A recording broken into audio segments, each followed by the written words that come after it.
Doctor Who is one of the most iconic science fiction shows of all time, with an extensive history of 60 years full of television episodes, comic books, novels and audio dramas. At the centre of this history is one of the most iconic creatures in all of fiction, the Daleks. In this video I will be exploring the complete history of the Daleks from their genesis all the way through to the end of their timeline.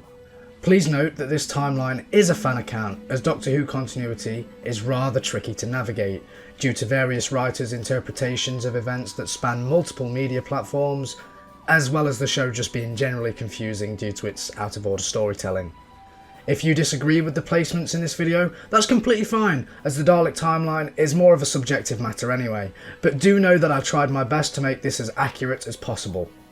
Without any further ado, let's begin the complete Dalek timeline. On a planet called Skaro, a 1,000-year war is waged between the two dominating species of the planet, the Thals and the Kaleds. Towards the end of this war, a boy is born called Davros as a result of an affair between Khaled politician Lady Calcula and Councillor Kested. His father, Colonel Nasgard, wants him to join the military, whereas Calcula wants him to become a leading scientist. As Davros grew up, his father Nasgard would consistently urge him to become a military leader. Eventually, Calcula would see this as a threat to Davros' genius and had him assassinated. An unspecified amount of time later, during Davros' adolescence, he would find himself lost in the middle of a battlefield populated with hand mines. He was then discovered by the 12th Doctor, who abandoned him and left him to die, having known what Davros would later go on to become. The 12th Doctor would, however, go back to save him at a later date, therefore instilling the concept of mercy into Davros's, and by extension the Daleks', vocabulary. A few years later, Davros' sister, Yarvel, outed herself as a Thal apologist and compromised the mission set by Davros to destroy a Thal's weapons factory. For this action, Davros' mother Calcula drowned her, leaving only her and Davros left in the family. Davros would soon go on to experiment with radiation mutation, theorising that the Khaled race could only survive by leaving behind the restrictiveness of flesh bodies. He would begin to test his mutations on subjects, including his own mother Calcula, who mutated into an early Dalek mutant before his very eyes. One account in a potential branch timeline sees the 14th Doctor arrive at the genesis of the Mark III travel machine, created in collaboration by Davros and Khaled military officer Nyder. The 14th Doctor is then accidentally responsible for the Daleks' plunger-like arm, replacing Davros' envisioned multiclaw attachment, a change that would stay. Another account, however, probably in the correct timeline, sees Davros injured by a Thal bomb, resulting in him missing his lower body, left arm and eyesight. He can then only survive on with his life support system, which closely resembles that of a Dalek skirt. He would later go on to say that he was grateful for his injury, as it inspired him further in his creation of the Daleks. He would shortly go on to meet military officer Nyder and create the Daleks as we know them, but currently in secret. Soon after this, Davros planned to unveil his Mark III travel machine, also known as a Dalek. Meanwhile, the 4th Doctor, Sarah Jane Smith and Harry Sullivan are transported to Skaro by the Time Lords, who foresee a future where the Daleks have conquered the universe.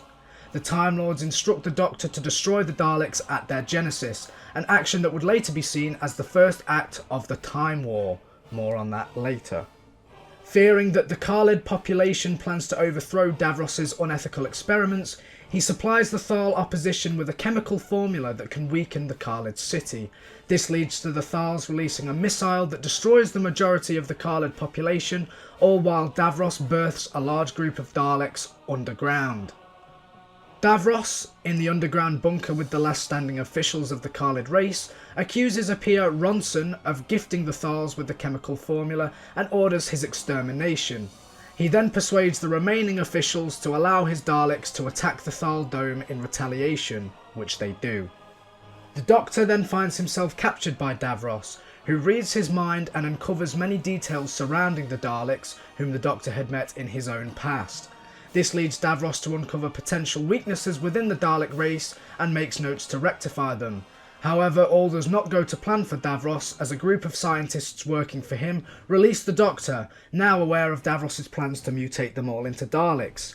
This allows the Doctor the chance to destroy the Dalek mutants in their nursery, but the Doctor questions the morality of this decision and eventually decides that he does not have the right to commit a Dalek genocide. The Doctor, however, does destroy his recordings of the Daleks' future and escapes, while Davros has the Daleks, now returned from the Thal bunker, exterminate the remaining Khaleds before they can bring an end to Davros' plans. However, in this action, the Daleks accidentally trigger a bomb that traps both them and Davros in the bunker for the foreseeable future. Davros, now stuck underground, realises that his creations have gained a will of their own and refuse to follow his orders anymore. Knowing now that all who opposed him about the Daleks were right about their potential future, Davros goes to destroy his creations with a last resort control panel, but is exterminated before he can follow through. With the Daleks now trapped underground, the Doctor believes their evolution to have been heavily stunted by his actions and considers his assignment a success. He then uses a time ring to return to his TARDIS with his companions, leaving the Daleks to fester for centuries. The Daleks do not simply rest while trapped, however, and construct a hierarchy and functioning society while confined to the ruined city. Over 500 years after the Thousand-Year War came to an end, surviving Thals have repopulated and evolved into a pacifist race following the nuclear fallout. They begin to venture out onto the war-torn surface of the planet thanks to anti-radiation drugs they have developed, and a group of them explore their old city. They find, however, that the city is infested with Daleks, left over from their assault in Genesis, and they are exterminated. Meanwhile, the Daleks have escaped the bunker and reconstructed their city, now believing they cannot survive on the exposed surface of the planet due to the radiation, so confine themselves to the structure of the city via static electricity. Soon after the Dalek city is completed, the first incarnation of the Doctor, along with companions Ian, Barbara and his granddaughter Susan, stumble across the city. The Thals attempt to aid the TARDIS team by delivering anti-radiation drugs to them, but the crew ignore this and soon find themselves incredibly sick due to radiation poisoning. The TARDIS team soon find themselves trapped inside the Dalek city, taken hostage by the Daleks. Discovering that they are ill with radiation poisoning, however, the Daleks instruct Susan to retrieve a portion of the drugs. Susan taking two, one portion for the Daleks and one portion for her and her friends. This allows the TARDIS team to heal. Meanwhile, the Daleks test the drugs on themselves, only to find that they are so perfectly mutated to the climate of the planet that they cannot survive without the radiation. This revelation leads the Daleks to plan another nuclear attack on the planet, refilling the air with pure radiation and allowing them to live on the surface. The Doctor and his companions manage to escape the Dalek city, however, meeting the Thals properly in the petrified forest nearby. The crew warn the Thals, who plan to make trade with the Daleks upon discovering their existence, of the Daleks' planned nuclear holocaust, but the Thals do not listen and enter the city anyway. Upon losing some of their numbers to the Daleks, the Thals are convinced to fight, and with the aid of the Doctor and his companions, destroy the Daleks and their city, allowing the Thals to live in peace. Or so they thought. In an attempt to return Ian and Barbara to their rightful time period, the TARDIS accidentally lands on Skaro again, though many decades have passed. This has resulted in the radiation levels severely dying down and vegetation returning to the planet, completely overrunning the devastated Dalek city. With the Daleks believed to be dead, Thal scientists have been making routine trips into the city to scavenge the Daleks' superior technology and use it themselves. This leads to a Thal named Jyden venturing off into the city with Susan, unaware that they are being monitored by a few surviving Daleks. The Doctor, Ian and the Thal's chief scientist Triana go after Susan and Jyden, only to discover a secret level within the Dalek city where the Daleks have been lying dormant for decades. Recognising the Doctor, Ian and Susan from their last trip, the Daleks begin their pursuit of the Time Travellers. The two groups eventually reunite and are led through the city by Triana, who takes the TARDIS team directly into a supreme Dalek chamber. It is then revealed that Triana has been working for the Daleks all along.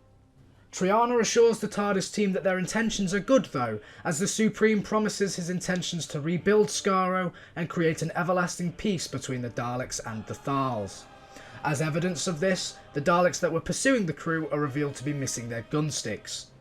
Of course, knowing the Daleks, this was all a ruse. A secret passageway that leads to the Thal city is discovered, and the Supreme Dalek orders to capture the time travellers, however Ian escapes. Hundreds of Dalek mutants are then placed inside Dalek casings, and the army prepares for a final assault against the Thals, with the Supreme Dalek being gifted a black casing as reward for its intellect and cunning. The Supreme Dalek then executes Triana, but leaves the others alive as it is intrigued by their time and space travelling capabilities. The Daleks begin their assault on the Thals, and Ian returns to rescue the Doctor and Susan, taking out a group of Daleks in the process. The Doctor then creates an electronic discharge that homes in on Scarinium, forcing the Daleks to retreat to the city.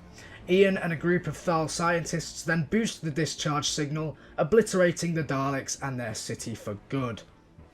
With the TARDIS team confident that the Daleks have been defeated, they fly off in their time machine. However, the Thals are not so confident. Thinking back to various Thal expeditions like the one mentioned in the comic strip Safe Haven, the Thals theorise that the Daleks may have various groups spread out across Skaro and prepare for future conflict, leaving their newfound pacifist ideology behind for good. And of course, the Thals were right. Small colonies of Daleks exist throughout the planet, all sharing the same information and intrigue provided by the Supreme due to a Dalek pathweb, allowing all Daleks to share information. This has led the Daleks to begin improving their mobility and travel capabilities, now allowing them to move along the surface of the planet. This is discovered again by the Doctor, Ian and Barbara, who again land on Skaro and discover a race of mutated intelligent insects known as Zomites. As the TARDIS team fight the insects off, the Daleks come to their aid and exterminate the remaining Zomites, regarding them as pests. The Daleks therefore spare the TARDIS team for aiding their extermination of the Zomites, but warn them never to return to Skaro again. The various groups of Daleks scattered across Skaro then come together to reconstruct the Dalek city and appoint themselves an emperor, who before this was known as the Dalek Prime, as he executed Davros back at their genesis. A Praetorian ship then lands on the planet, with the crew members coming into contact with the newly constructed Dalek city. The Daleks allow the Praetorians to escape, but as a result of their visit, the Daleks are able to gather enough information about their ship and in turn create their own fleet of spaceships. This leads to the Daleks sending out a faction known as Reconnaissance Scouts, and they are dispatched throughout the universe. One of these scouts found themselves on 9th century Earth in an attempt to gather data ahead of a Dalek invasion. However, the Dalek was barely defeated by an army of humans, who burnt its casing and chopped the mutant within into 3 pieces, scattering it across the planet. It is also reported that the Reconnaissance Scout was a new strain of mutant, a revelation that would later go on to concern the Time Lords, as the Daleks were able to adapt themselves to new environments without the aid of their creator. On New Year's Day 2019, a single piece of this Dalek was then discovered by archaeologists beneath Sheffield and, using UV light, restored the Dalek to its full self by accident.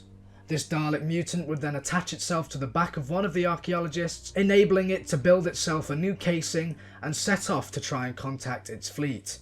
However, the Dalek was not successful, as it was extracted from its new casing and defeated by the 13th Doctor, accompanied by companions Yasmin, Graham, Ryan and Ryan's dad, who sent it hurtling into an active supernova. This was not the end for this Dalek though, as businessman Jack Robertson managed to acquire the empty Dalek casing and supplied it to scientist Leo Ragazzi, who managed to clone the Dalek mutant based on DNA traces left inside the casing. This led to an army of Daleks generated from the original clone's DNA, constructing hundreds of defense drone casings and inhabiting them, initiating a full invasion of the UK.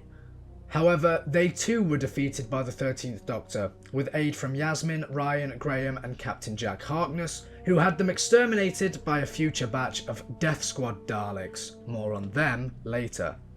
Meanwhile, back on Skaro, the Emperor Dalek continues to refine the Daleks' ability to space travel and orders that the Daleks will, one day, conquer the universe. This leads to the Dalek Emperor's orders to invade Alvega, the closest planet to Skaro. The Emperor sets off with a newly formed fleet and leaves a newly appointed Black Dalek in charge of Skaro in his absence. In current Dalek fashion, a scout is sent forward onto the planet to retrieve data and discovers the native race of Amarils. Identifying the Dalek as hostile, however, the Amarils disperse a selection of seeds at the Dalek, which quickly penetrate its casing, causing rapid growth of vegetation within the casing that kills the Dalek mutant. The Emperor then orders the invasion of the planet, killing many resisting Amarils in their attempt to construct a Dalek city on Alvega. Halfway into construction though, the Amarils again fight back and many Daleks are killed, along with the destruction of the new Dalek city. Realising that the Amaril resistance is too much for the Daleks to currently combat, the Emperor orders whatever cannot be conquered must be destroyed and Alvega is blown to smithereens. The invasion fleet then continues on to the next planet, Solturis. The invasion of Solturis proves fruitless, however, and even the Emperor's plans to destruct the planet do not go to plan. Halfway through their attack, however, the Emperor is called back to Skaro and the attack is called off, leaving Solturis standing. The Dalek Emperor then returns to Skaro to find that the Black Dalek, testing a new weapon, has unleashed a plague of rust that is able to eat into Dalek casing and kill the mutant within. The Black Dalek, being the originator and carrier of the plague, offers to kill itself to prevent further Dalek death. However, the Emperor values him too much and has him repaired, also creating a cure for the plague. The Dalek fleet then goes on to engage in many battles, both on their home world and other worlds. These battles involve many races such as the Monstrons, the Mechanoids and the Frinians. While the Daleks wage war across the universe, they send out various factory ships in an attempt to grow their army and invade more of the universe. One of these ships crash lands on the planet Vulcan and is discovered by a scientist called Lesterson, who revives the Daleks within. Upon reanimating, the Daleks, while weak, pretend to work for Lesterson and the rest of his colony and gain their trust despite the arrival and disapproval of the Second Doctor. The Daleks then act out their true purpose of expanding the army by producing a new line of Daleks, but are soon thwarted by the Doctor, who overloads the static electricity running through the Daleks and destroys them. However, one Dalek barely survives this encounter and watches the TARDIS dematerialise as the Doctor leaves. This likely leads to a report that the Dalek dependency on static electricity must be stopped, allowing the Daleks to evolve. That's all for part 1, but this is certainly not the end of the Dalek timeline. Make sure to subscribe and turn your notifications on so you don't miss part 2, where we investigate what the Daleks go on to do now that they are spread across the universe.